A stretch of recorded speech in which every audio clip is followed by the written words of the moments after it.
सबको जाने घर हम लोग पढ़ रहे थे चतुर्भुज। क्या पढ़ रहे थे? चतुर्भुज पढ़ रहे थे। प्रकार, ठीक, दो प्रकार हो गए ना, आयत और वर्ग। अगर लिखो सम चतुर्भुज, सम चतुर्भुज, सम चतुर्भुज, रहोम्बस। अभी क्या होता है जी? ऐसा चतुर्भुज जिसकी सभी भुजाओं की माप क्या होती है? बराबर होती है, उसको हम लोग कहते क्या है?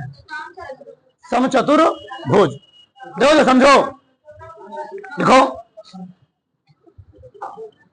ऐसा चतुर्भुज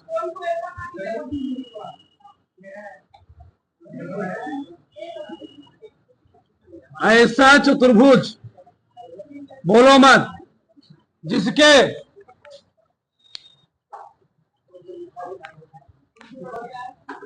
जिसके सभी भुजाओं हाँ की माप बराबर बराबर होती है, ऐसा चतुर्भुज जिसके सभी भुजाओं की माप बराबर होती है तथा विकर्ण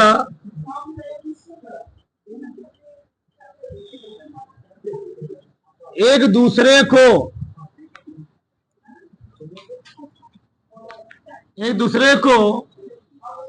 90 अंश के कोण पर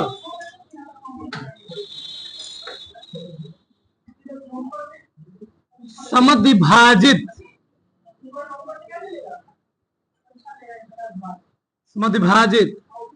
करते हैं,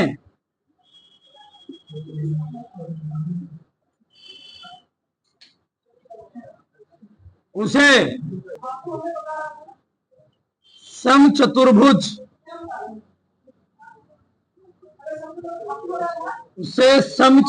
कहते हैं। उसे समचतुर्भुज कहते हैं। बताओ फटाक से।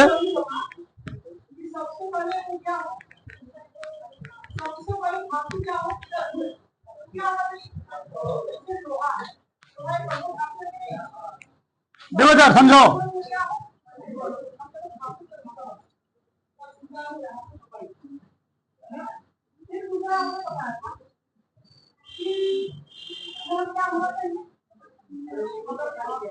ए है बी, ए है सी, ए है डी। चलो, ए बी सी डी, ये क्या है? समचतुर्भुज। अब मान लो इसका हमने विकर्ण खींच दिया है, इसका विकर्ण खींच दिया है, इसमें दोनों विकर्ण दूसरे को 90 अंश के कोण पर समद्विभाजित करेंगे, लेकिन यह जरूरी नहीं है कि दोनों विकर्ण क्या हो? बराबर हो। लेकिन वर्ग में क्या? वर्ग और समचतुर्भुज में अंतर क्या होता है? वर्ग और समचतुर्भुज में यह अंतर होता है, वर्ग के दोनों जो विकर्ण होंगे ना बराबर होंगे। क्या होंगे? हाँ, वर्ग मान लो बनाया तो मैंने वर्ग क्या बना होता? वर्ग। तो वर्ग के दोनों विकर्ण बराबर होते हैं, लेकिन समचतुर्भुज के दोनों विकर्ण बराबर, अरे भैया छोटा है क्या है? बड़ा है। लेकिन इसमें उसमें भी दोनों 90 अंश कोण पर समद्विभाजित कर रहे थे, इसमें भी दोनों 90 अंश कोण पर समद्विभाजित करेंगे। वर्ग में दोनों विकर्ण बराबर होंगे, इसमें वर्ग के दोनों विकर्ण बराबर नहीं होंगे। ध्यान देना, यहाँ कितना कोण बनेगा? हाँ, यानी इनके दोनों विकर्ण बराबर नहीं होते। अभी लिखना मत, ए बी बराबर बी सी बराबर सी डी बराबर डी। अब हमने बोला कि ओ ए बराबर ओ बी, ओ ए बराबर ओ सी ना, ओ ए बराबर ए इसके बराबर होगा, और ओ बी किसके बराबर होगा? ओबी ओडी के बराबर होगा, परंतु बीडी बीडी एसी के बराबर नहीं होगा। ध्यान रहे चीज, ये बहुत बड़ी चीज है। लेकिन तुम लोग जानते हो वर्ग में क्या था, वर्ग के चारों कोण भी बराबर थे, वर्ग के चारों कोण भी बराबर थे। चारों कोण कितने अंश के थे? 90 अंश के। लेकिन यहाँ पर कोनों को 90 अंश का नहीं होगा, इस 90 अंश से छोटा होगा, 90 अंश से बड़ा होगा। क्योंकि वर्ग में क्या थे? चारों कोण 90 अंश के थे और विकर्ण एक दूसरे को 90 अंश के कोण पर समविभाजित भी कर रहे थे और विकर्ण बराबर भी थे। इसमें कोण भी बराबर नहीं होगा और विकर्ण दूसरे को 90 अंश कोण पर समविभाजित तो करेंगे, लेकिन विकर्ण एक दूसरे के बराबर नहीं होंगे। अंतर समझ रहे हैं ना? वर्ग का प्रत्येक कोण 90 अंश का होता है, लेकिन समचतुर्भुज का प्रत्येक कोण 90 अंश का। वर्ग के विकर्ण बराबर होते हैं, लेकिन समचतुर्भुज के विकर्ण बराबर। ये अंतर मान लो तुमसे कोई पूछ लिया, क्या बताओगे? समझ में आ गया ना? आगे समचतुर्भुज का क्षेत्रफल, समचतुर्भुज का क्षेत्रफल, इसका क्षेत्रफल कैसे निकालते हैं? देखो इधर, इस विकर्ण को मान लेते हैं हम D1, इसको मान लेते हैं D2। तो क्षेत्रफल होता है 1/2 विकर्णों का गुणनफल। क्या होता है? विकर्णों का गुणन, यानी 1/2 D1 गुणे D2, D1 गुणे, ये आ गया समचतुर्भुज का। अभी लिखो मत, आगे समचतुर्भुज का परिमाप,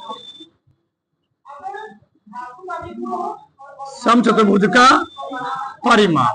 परिमाप मतलब चारों तरफ की, चारों तरफ बराबर है ना, 4 गुणे, इसी हम लोग कहते हैं 4। अब देखो इधर नोट भी लिखना, मैं तुमसे कोई पूछ लिया कि वर्ग और समचतुर्भुज में अंतर क्या होता है। वर्ग की सभी भुजाएं बराबर होती हैं और समचतुर्भुज की भी सभी भुजाएं क्या होती हैं? पहला अंतर क्या है? वर्ग का प्रत्येक कोण 90 अंश का। क्या? वर्ग, वर्ग का क्या जी? वर्ग का प्रत्येक कोण, वर्ग का प्रत्येक कोण कई अंश का? 90 अंश का। वर्ग का प्रत्येक कोण 90 अंश का होता है, ठीक। परंतु समचतुर्भुज, का प्रत्येक कोण 90 अंश का,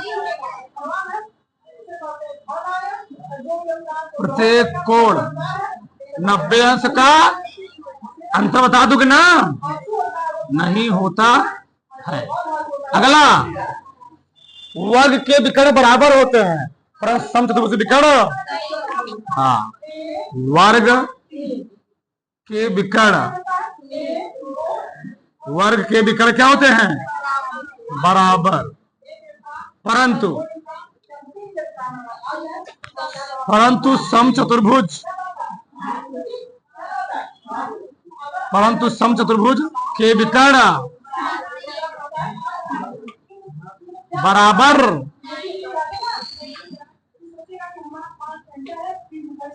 नहीं होते। यहां तक किसी कोई डाउट? तो फटाक से उतरो, फटाक से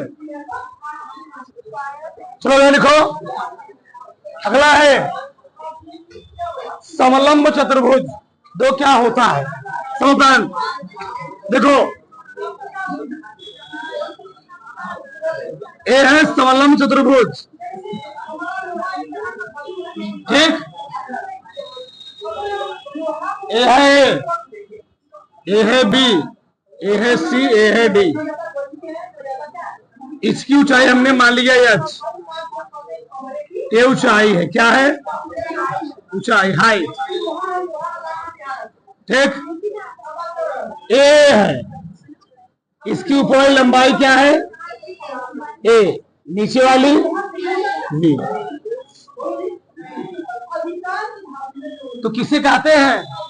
ऐसा चतुर्भुज जिसकी आमने सामने की दो भुजाएं समांतर हो। ये दोनों क्या है?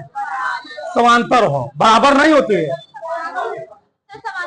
ऐसा चतुर्भुज जिसकी आमने सामने की दो भुजाएं समांतर। समांतर क्या होता है? इस लाइन को बढ़ाओ, कभी काटेगी नहीं। आमने सामने की दो भुजाएं क्या हो? समांतर हो, परंतु दो भुजा समांतर, ये दोनों भुजा समांतर नहीं है, लेकिन ये दोनों भुजा क्या है जी? ए भुजा इसके समांतर है, परंतु ए भुजा इसके समांतर। क्यों? इसको हम कहीं बढ़ाएंगे, यहाँ कहीं काटेंगे, तो ये समांतर नहीं है, लेकिन ये दोनों क्या है? ये दोनों समांतर है। ठीक, देखो परिभाषा, ऐसा चतुर्भुज जिसकी दो विपरीत भुजाएं। ऐसा चतुर्भुज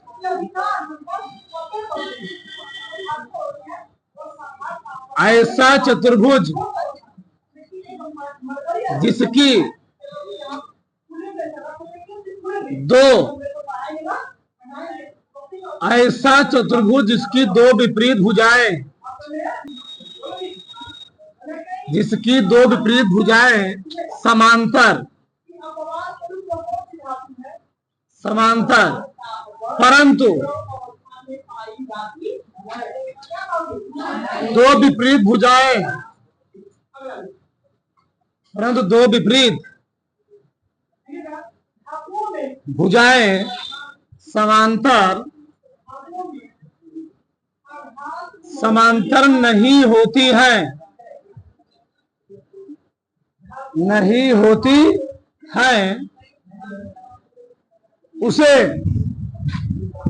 उसे समलंब, उसे समलंब चतुर्भुज कहते हैं। अभी लिखना मत, रुके रहो, अभी लिखो चलो। ए बी समांतर है सी डी के जी, ए बी समांतर है सी डी के, परंतु बी सी समांतर नहीं है किसके? A D. सही है। तो ऐसा चतुर्भुज जिसकी विपरीत दो भुजाएं समांतर हो और दो भुजाएं समांतर ना हो, उसको हम लोग कहते क्या है? समलंब चतुर्भुज। अब देखो जरा, समलंब चतुर्भुज का जो क्षेत्रफल होता है, समलंब चतुर्भुज का क्षेत्रफल, क्षेत्रफल फार्मूला होता है 1/2 सम्मुख भुजाओं का योग, सम्मुख सम्मुख या समांतर भुजाओं का योग लिख सकते हो। समांतर भुजाओं का योग गुणे ऊंचाई, यानी 1/2 गुणे समांतर भुजाएं ए प्लस बी गुणे एच, ये फार्मूला होता है। ठीक, इसका परिमाप नहीं निकालते हैं, इतना उतार लो। ठीक, तो से दो पूरा। चलो लिखो लास्ट, लास्ट क्या जी? समांतर चतुर्भुज पैरेललोग्राम जी। लिखो लिखो, ऐसा चतुर्भुज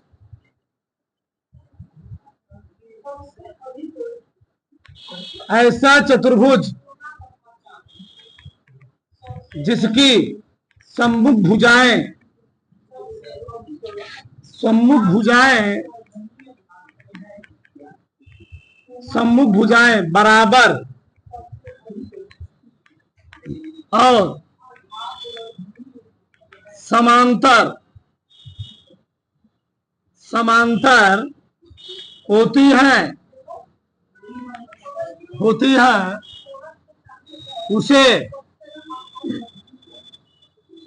उसे समांतर चतुर्भुज समांतर चतुर्भुज कहते हैं।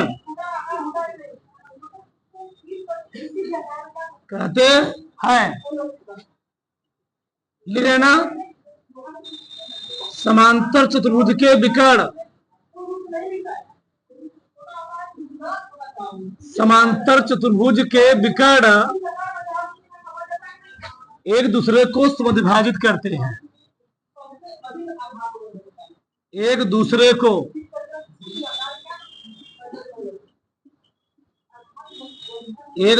को समद्विभाजित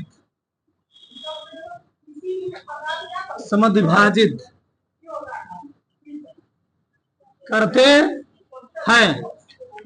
कैसे?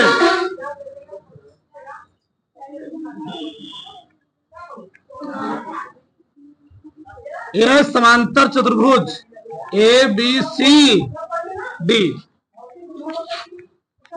इसमें क्या होगा जी? AB बराबर होगा CD के, और AB समांतर भी होगा किसके जी? CD। BC बराबर होगा AD के, और BC समांतर भी होगा किसके जी? इस समांतर चिन्ह ध्यान रहे, ठीक? ये पैरेलल चिन्ह है, ठीक ना? ये वाला दो लाइन समांतर होता है, ये बराबर साइन है। जब ऐसे बराबर है क्या है? समांतर, ठीक? और देखो, मान लो हमने खींच दिया विकर्ण। क्या खींच दिया? विकर्ण बराबर नहीं होंगे, लेकिन ई वाला इसके बराबर होगा। ई वाला तो मान लो O है, तो O किसके बराबर? OA बराबर OC, तथा OB बराबर, ये बड़ा काम देगा आगे प्रमेय में सिद्ध करने के लिए। हाँ प्रमेय आता है।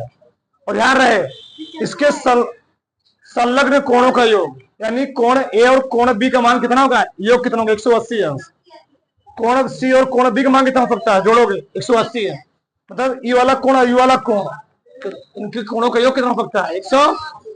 इसी हम लोग कहते हैं संलग्न कोण। क्या कहते हैं? संलग्न कोण, यानी कोण हम कह सकते हैं, हाँ, कोण A प्लस कोण B, इन दोनों कोणों का योग कितना हो सकता है?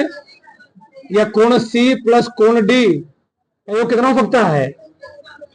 180 अंश। उतार लो। आगे लिख लेना, समांतर चतुर्भुज का क्षेत्रफल,